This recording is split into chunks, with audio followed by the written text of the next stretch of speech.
Good morning and welcome to Rose Red Homestead, where we're going to have fun today doing our very first Marvelous Bean video on a particular species of bean.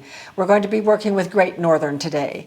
Before we begin, I just want to remind you about our Rose Red Homestead classes. We now have 6 classes published, and these classes are more like university classes, you know, since Jim and I are both professors, retired. And we have been doing these for about 6 months, and we have 6 classes.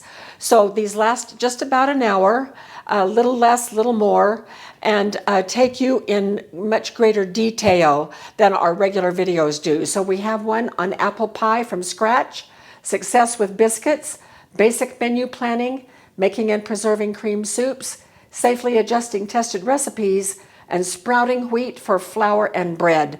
This last one we just released last Friday, and so far that's been one of Jim's and my favorite because it involved such a struggle to finally get a good recipe that did not leave bread with a gummy crumb. There's a good segment here on bread methods that you may want to just watch just for that part.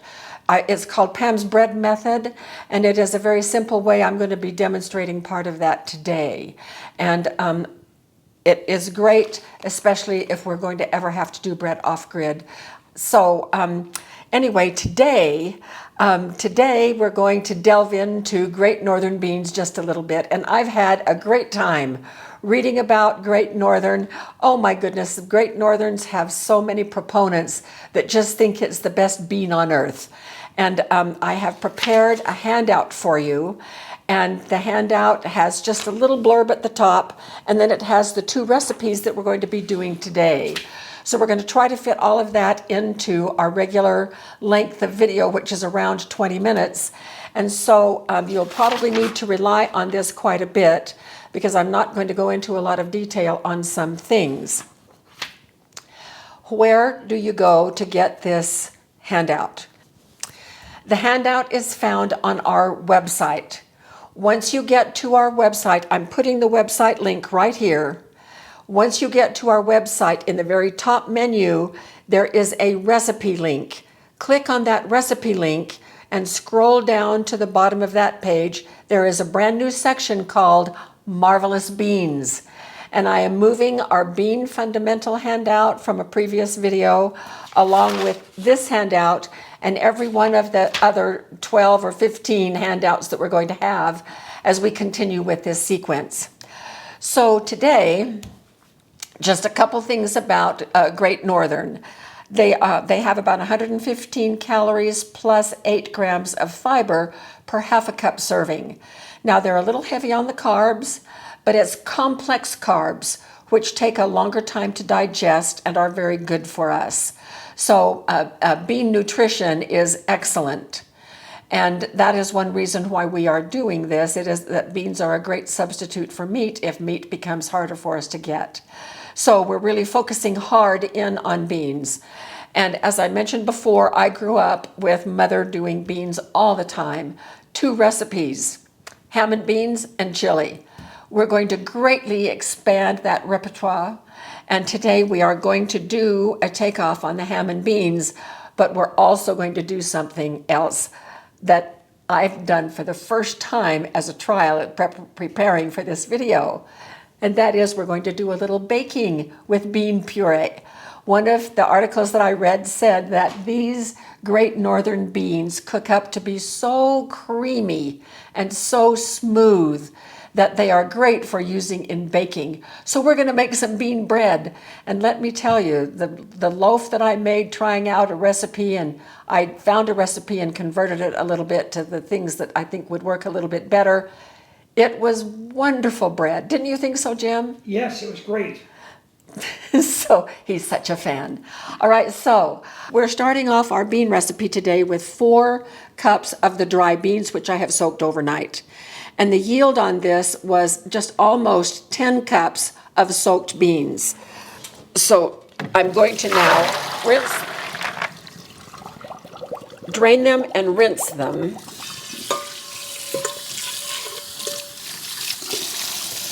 And you will remember why we do this from the Bean Fundamentals video that we did.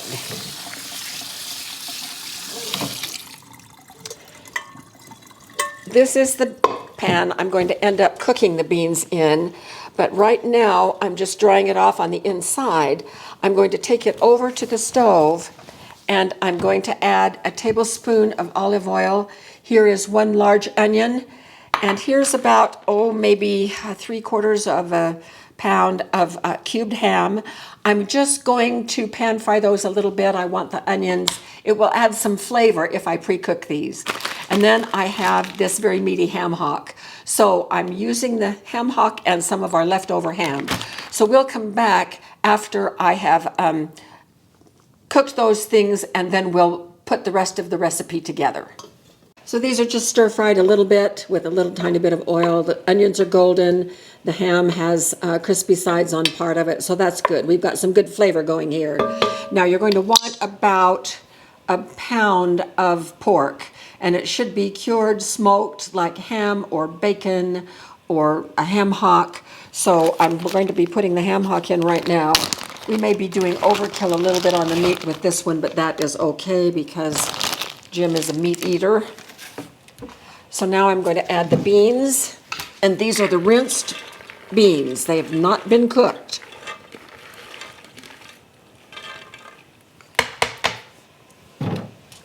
I'm adding 1 quart of chicken broth, and I need a little bit more liquid, so I'm just going to add some additional water.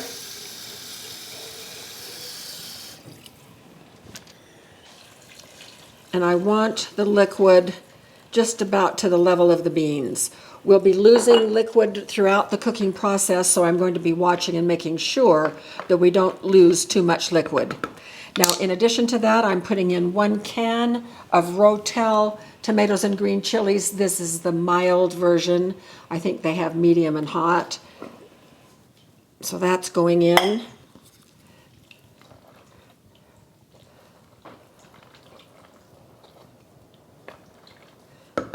And then I have the spices. This is 3/4 of a teaspoon of salt and the same of pepper, and then it is also 1 teaspoon of smoked paprika.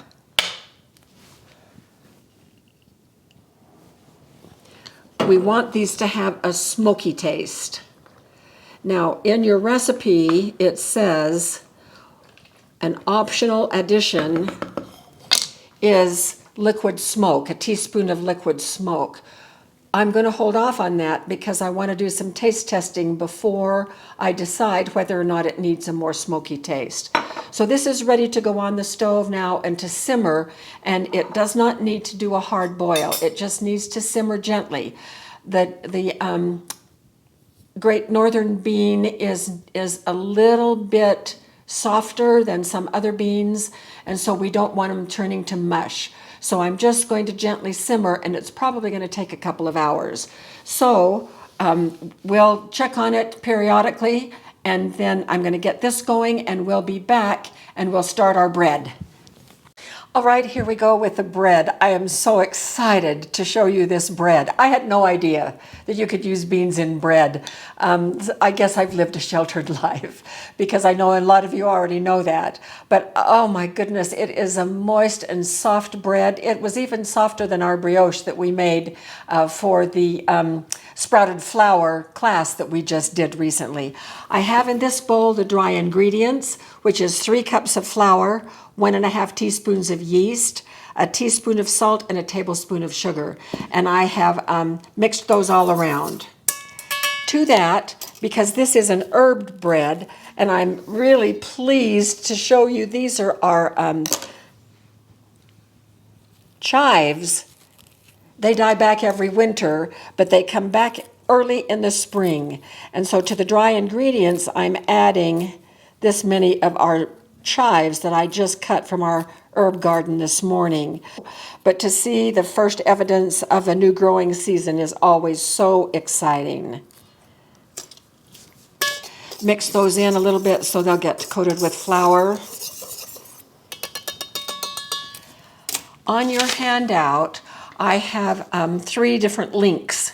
One link is to a video that we did showing you how you can use the dry ice method for storing long-term any kind of beans, including, of course, our Great Northern. And then the other link up at the top is the video that we have on pressure canning Great Northern beans. Our bean series is not going to cover the canning of beans. We've done that in a number of videos, and I'll be linking to those individual videos when we have them.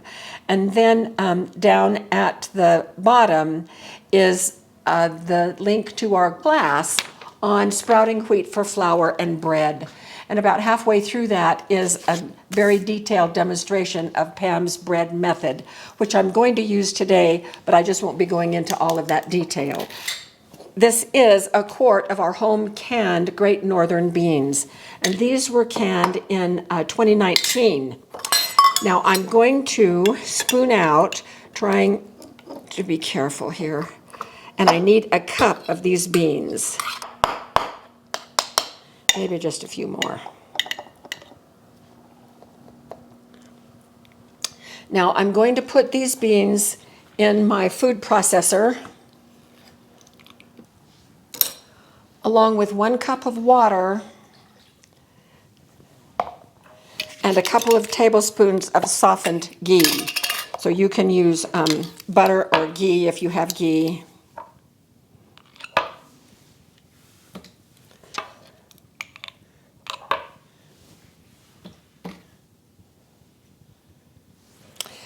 And we are going to puree this until it is very, very fine.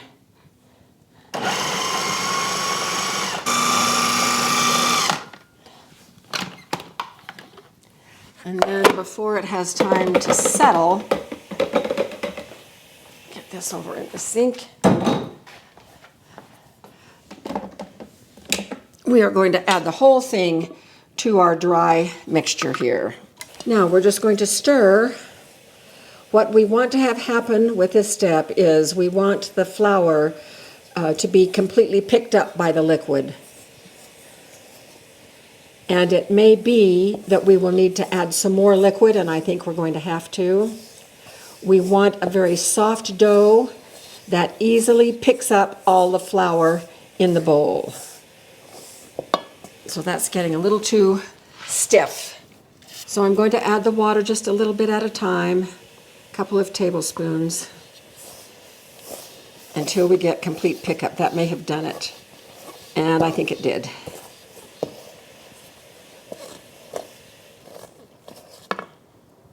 Yes, very nice.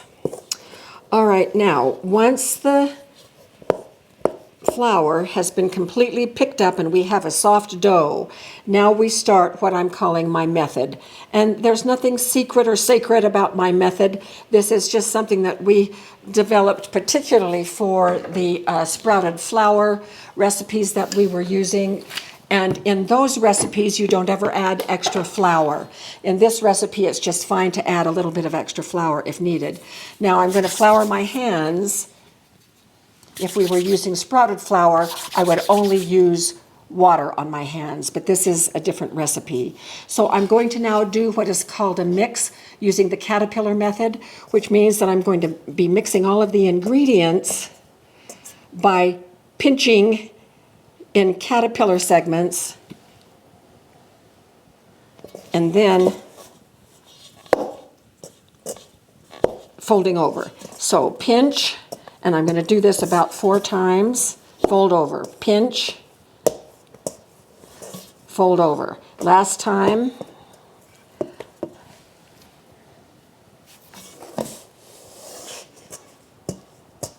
And fold over. So now it is mixed. That's all the mixing I'm going to do.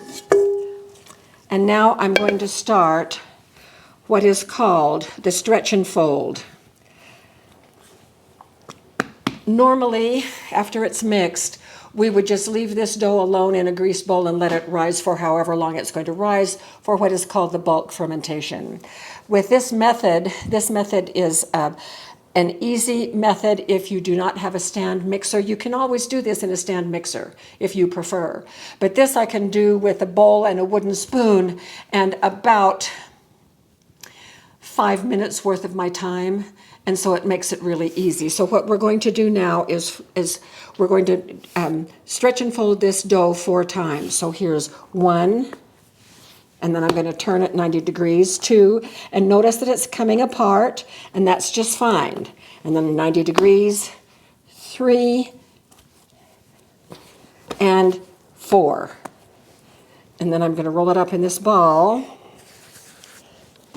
We will notice as we proceed that the dough will become more and more stretchy and elastic the way we want it.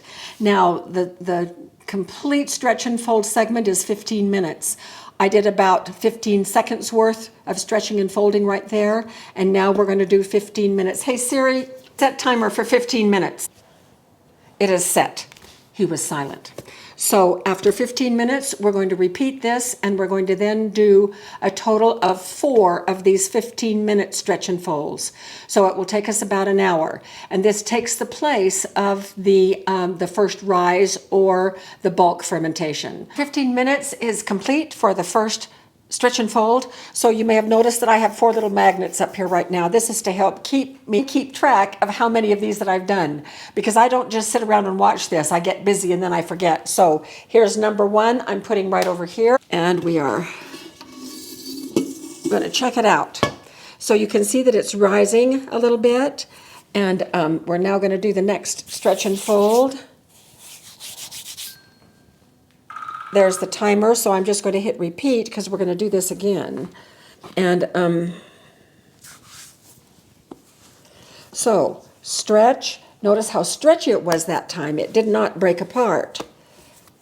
And stretch, fold, turn 90, stretch, fold, turn 90, and it's all the way around. Okay, so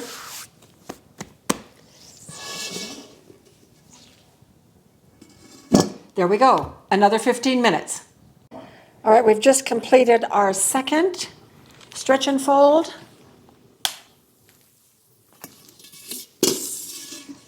So we see our chives poking through there.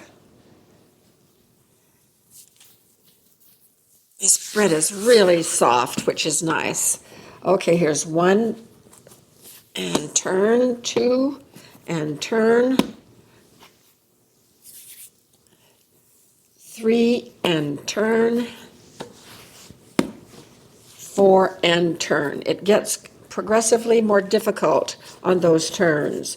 Okay, so this one and 1 more to go, and we will be ready. I love this method.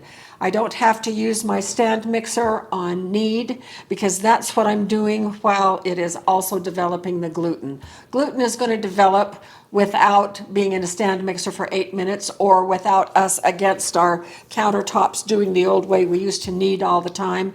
This is a great way to do it that really saves a lot of our own effort. So see you back in 15 minutes. Just completed the third stretch and fold.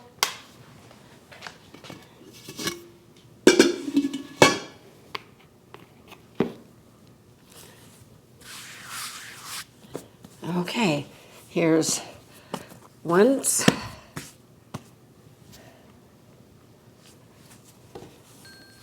twice, 3, and 4, and it's very stretchy now.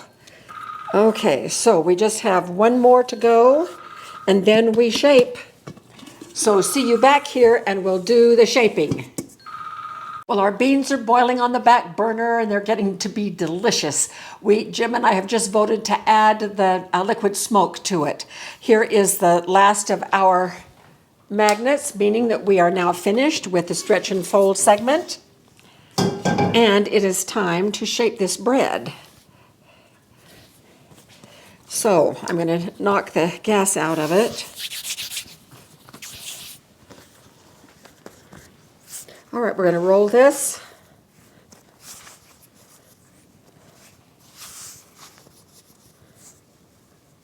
And I always give it a little tug to make sure that there's tension coming over the top of this.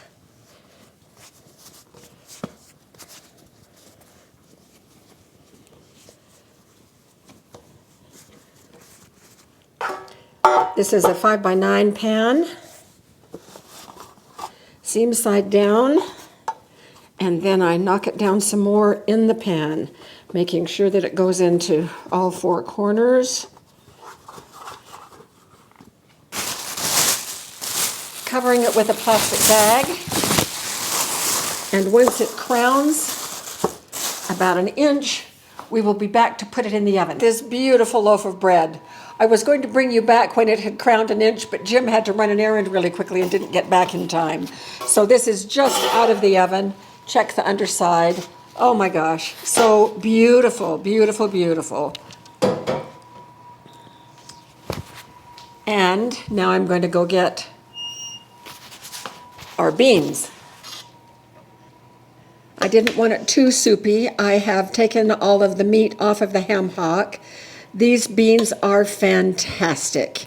That little bit of smoky flavor that we added with both the paprika and the liquid smoke has added so much to the taste, the full-bodied taste of these smoky beans. And so here are our lunch dishes. I pulled out our spring lunch dishes because we're just ready for spring. We're going to let this bread cool for just a few minutes. It's too hot to cut right now. And we will come back when we will show you how lunch looks dished up and what our bread looks like. All right, we're ready for lunch. So, dishing up the beans. Oh, these just look wonderful, wonderful. Plenty of meat. Boy, they smell fantastic. You want more juice, Jim? Yeah, a little more. And let's cut this bread.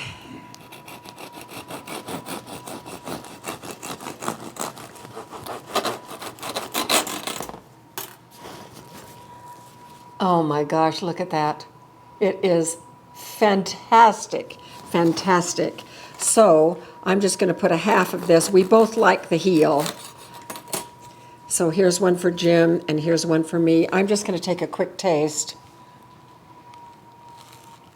This is a fantastic loaf of bread. We have really enjoyed the first loaf, which was my practice loaf, but I didn't put any herbs in it. With the chives in here, it really gives a wonderful, wonderful flavor. So we're going to break now and have our lunch and close out this video, which is our first video on the Marvelous Bean series that we are doing. And I think that this one has been a wonderful, wonderful success. So I hope you have enjoyed it. I hope you try the recipes. And if you do, leave comments to let us know how well you liked them. Now, this bread can be made with pretty much any white beans. And so cannellini beans or navy beans, any of those would also work well. But boy, I'll tell you, with the Great Northern, it's pretty wonderful. So we will see you very soon for more videos. Thank you so much for being with us, and enjoy.